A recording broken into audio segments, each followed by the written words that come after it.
alum ko ni bang metwa yang buôn sang khap yang telan mai kyang dong di hang tlai buh rup ke ni kono kana lancat Vietnam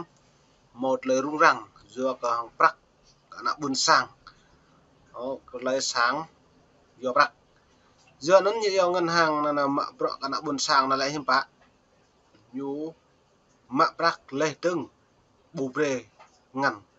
nghe từ ô do non tlai mai pre ít lang video ít học lạ metwa đi bang buộc lại kata lại rung rang kalau Việt Nam này lại tôi rim rơi nak buôn sang ở này hiểm pa lại này là mặt lau rồi nè một lời rung rang bữa ní Sài Gòn do cỡ trở lại ngân hàng buộc làm ra cả buôn sang ô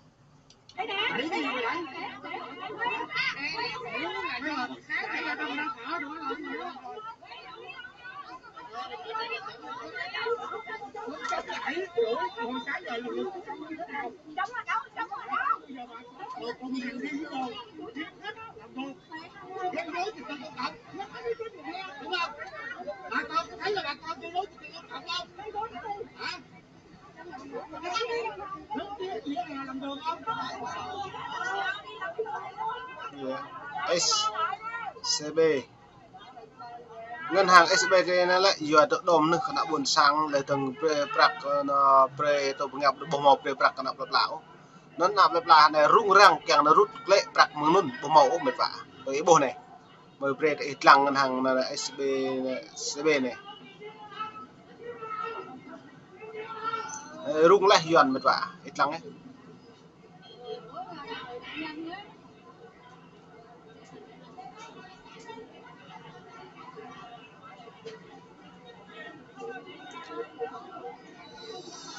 này cái nòng spo ngân hàng khi cái money nạp tương lai có thể nhiều màu lú lô lai dạ prak bằng ngân hàng lưu prak ngân hàng mệt vả nó như rung prong rung lóc money nạp tới bố rút này mệt vả mà về ít lăng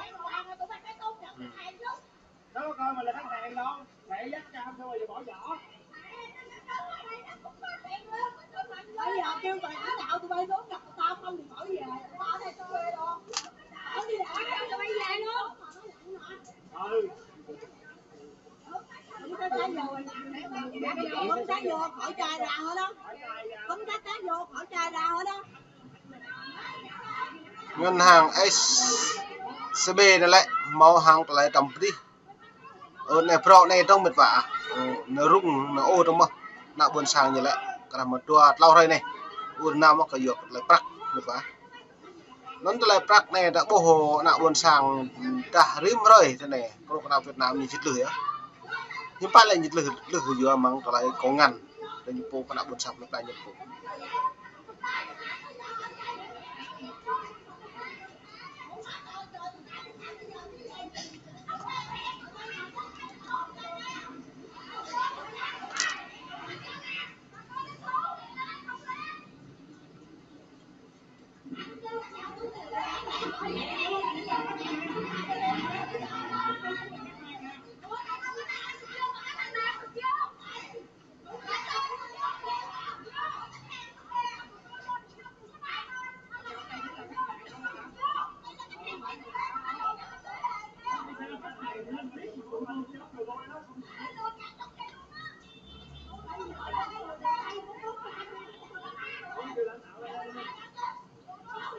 nó được vậy lăng ấy này tí bằng nạ buôn sang cái nhập phố tùm đồng ngàn lệ nạ buôn sang như lại dạ bằng rôn nộp ta bởi ngân hàng luôn kèng clark lệ prak lệ tướng hàng lấy kèng pre lệ pi bằng bộ kèng rồi prak bên đó xăm ngân hàng nó lại như mô prak pre cái nạ buôn sang có prak như nào giờ nó chính thức prak này nhiều đông bằng và chặt nhỏ này để nó buộc này kéo tôi lúc này nhú bộ tụ hàng lại phiền mà hàng lại phiền làm nhiều dân nó bồm vả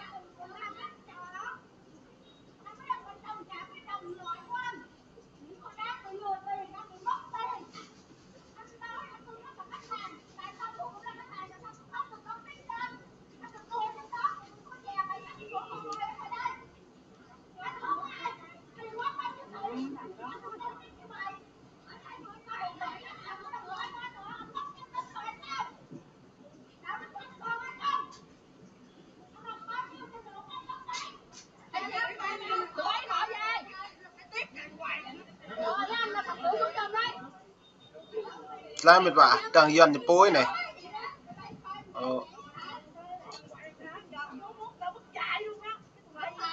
Nhân viên á, SB đứng lấp ló sao nè. Ôi anh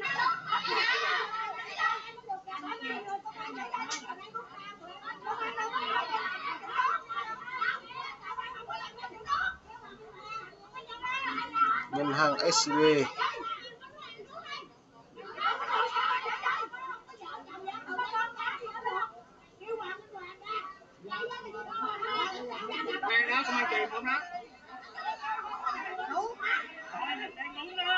Đấy mình vải lại này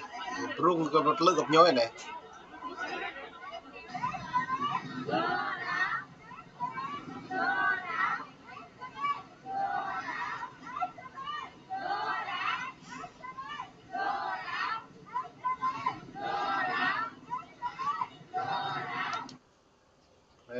Đây là ngân hàng này mật vả ngân hàng SCB này bôi này nhiều hộp con nạp lập la này.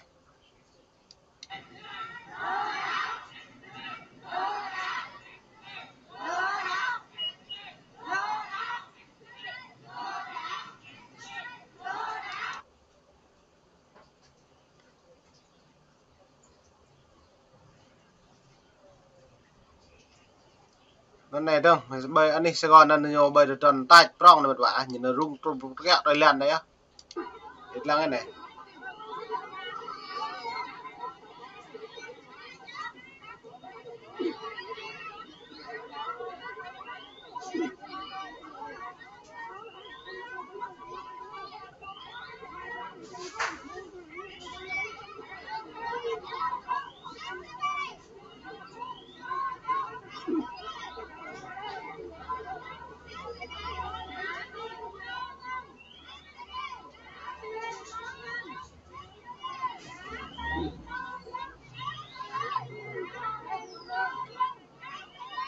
Lần ta bô mày bà đây cáo này mừng niệm nạp lu lóc con đây đừng bởi anh đi lần cha bởi Việt Nam Sài Gòn màu rung răng vô cái lời bạc này đã 100 triệu đã 200 triệu đã 1 tỷ đã 2 tỷ vì bạc nó xăm bạc nó mạc liệu máu biệt vả bao nhiêu nào thật đi chính thức thật hậu của nó như này lại chính bằng bạc ngân hàng thế giới như là rằng bằng bình đông bằng lại chỉ bạc như này nó mừng niệm nạp nhớ rung lại những bạn như đi bóng vừa tập tí bằng prọ vừa hạt rẹt nhiều ngạ tí bằng prọ như con nòng plom blur có đằng đôi vừa nó bạc như này vừa thì bọc vừa nó nạp lên sang như rung rồi này bạc kèm nó mạc lệ bạc bên ngân hàng luôn ta buồn vậy.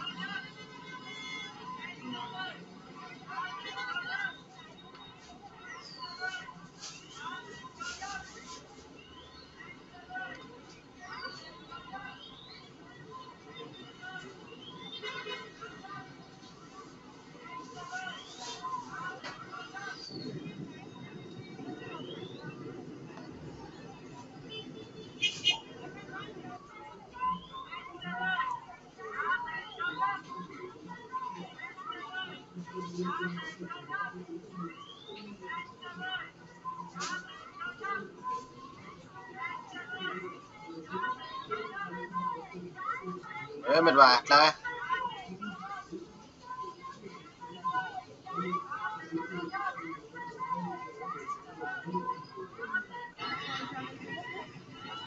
rồi này cho nhiều ra mong quá để tôi làm đấy mình vào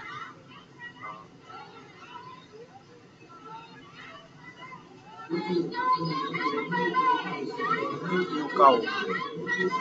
SCB trả tiền người dân.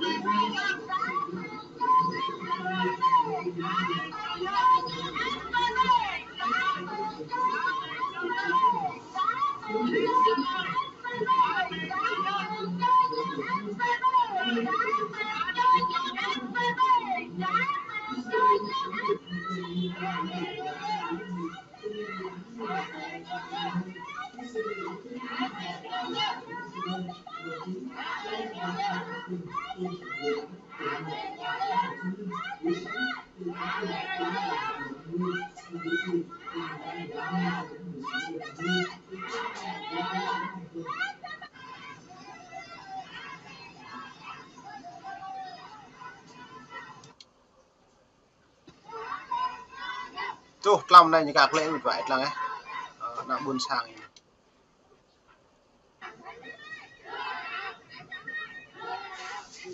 sẵn một vả nên lau pin mong lại mời bread ít lăng video này có một lấy bình ta đã có lăng lại đi một nào Việt Nam nhưng bạn như chẳng lức một niệm nào vừa cả buôn sang như po đặt lăng một vả thực ra những cái cứ ú lại pian biết bằng lại pian nằm núi lệ tưng hàng lại cái cả lại pian karena nuôi tiếp là này lại chính nhiều sự lức lức một là đáng cái nhiều poวันนี้พี่ปังเอาเลยบนสร้างครับ